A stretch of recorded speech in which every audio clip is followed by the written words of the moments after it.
I can imagine that the city's been hard at work to ensure that everything runs smoothly for the next 3 days. And we're joined by the Executive Mayor of the Tshwane Metropolitan, Kgosientso Ramokgopa. It's good to have you, Mayor. Thank you for being with us on the program. Thank you very much, and good morning to the viewers of Morning Live. Thank you for the invitation. Let's begin the interview by talking about yesterday. What was your sense and your feeling after the memorial? Well, mixed emotions. I mean, for me, it was a success on a number of fronts. One is that we were able to have a huge number of heads of states converging to one common place. I guess it was one of the biggest assemblies of heads of states outside the United Nations. I think what does, it communicates the point that Nelson Mandela had a magnetic effect. He's able to bring adversaries together. I mean, one of the most beamed pictures from yesterday was a handshake, a 3-second handshake between Raul Castro and Barack Obama. So that's the demonstration of the metaphor that is Nelson Mandela, the ability to bring everyone together. Our people were exposed to the elements, but still they insisted on coming and paying their last respects. Obviously, there were unsavory moments. I mean, the fact that the president was booed, I think it's a bad reflection on the country. People can have their own views, but I think that was a solemn moment to give respect to the former President Nelson Mandela. But my view is that the net result of yesterday, it's a huge demonstration of, one, our ability to be able to host an event of that magnitude. I mean, the security detail, it went seamlessly.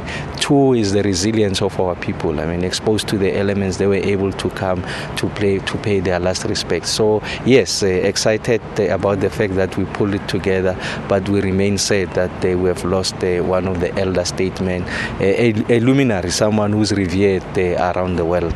I guess the one thing we can do is to carry on with his legacy, principled leadership, uphold the values that he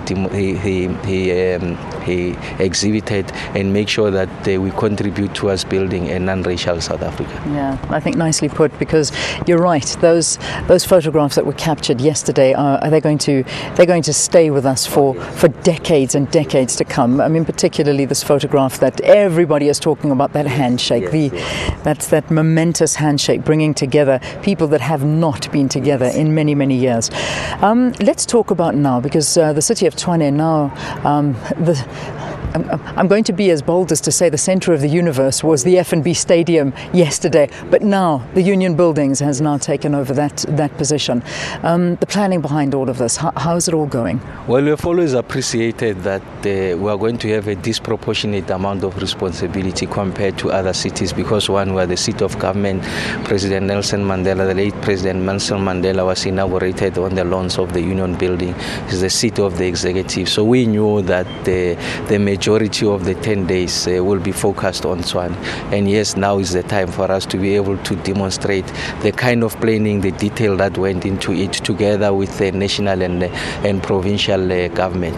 Remember that the difference with yesterday is that the body will be lying in state here for the next 3 days for almost 8 hours, I think, from 7 in the morning until 4 in the afternoon. So it's a kind of detail that we need to prepare for.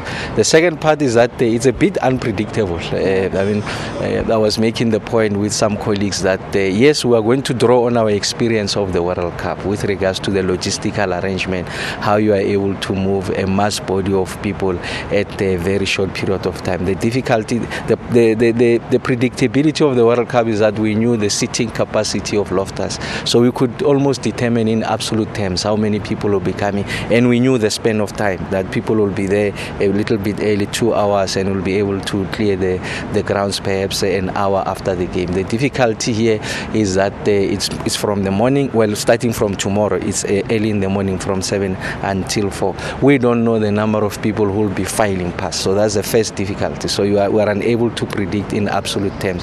So we are going to use today's experience, but there could be greater enthusiasm as we draw closer to the third day. But just to draw on the infrastructure of the World Cup, the one thing that we want to do is to minimize vehicular vehicular traffic movement in the CBD and areas close to the proximity of the Union Building. And how do we do that?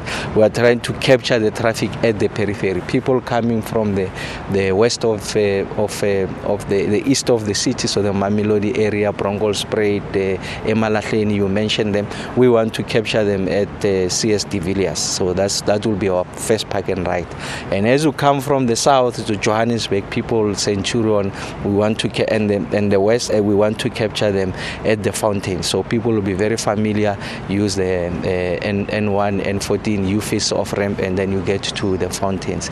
And those will be coming from the west, so that will be Attridgeville, the northwest. We want to capture them at the showgrounds, and then people will then be able to board the buses. People should remember there will not be any vehicular traffic that will be allowed here. So the easiest way of getting here, get yourself to the park and ride facility, jump into a bus and get here.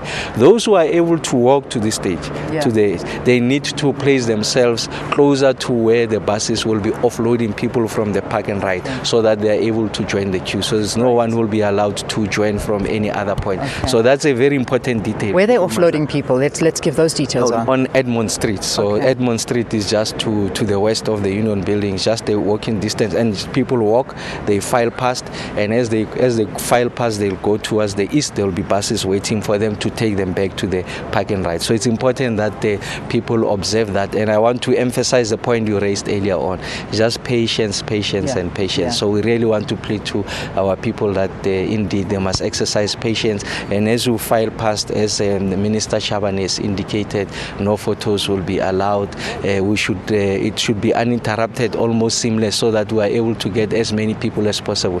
The prediction is that if we get the flow right, we should be able to get 2,000 people per hour. So those are the numbers that we are looking at there. Right. Just very quickly before we wrap, we can see lots of people already arriving, and we know that today the viewing is only starting from 12 o'clock. But having said that, 12 o'clock is an estimated time, and I've been told to emphasize that because there are so many VVIPs that are coming here. The people that are here already, not that they're going to hear us, but if you want to make your way down here, is it just a matter of waiting in a queue now? A matter of waiting in the queue, and for me, I think it will be advisable to be at the park and ride. Those who have not yet left home, because I'm sure there are ablution facilities, so that we are able to make people stay as comfortable as possible at the park and ride facilities. Just to underscore the point we have made, is that the heads of states will have the first opportunity, then it will be the National Assembly, then the Gauteng legislature. So I guess the general public will be coming through around 2. I mean, that's a more modest prediction of the starting time, that the public will be allowed to see the body. All right. Mayor, thank you very much for being with us here on the program, talking to us about the logistics. And the city of Tshwane now is, of course, at the center of all of this, where the body of our former president is going to be lying in state for 3 days.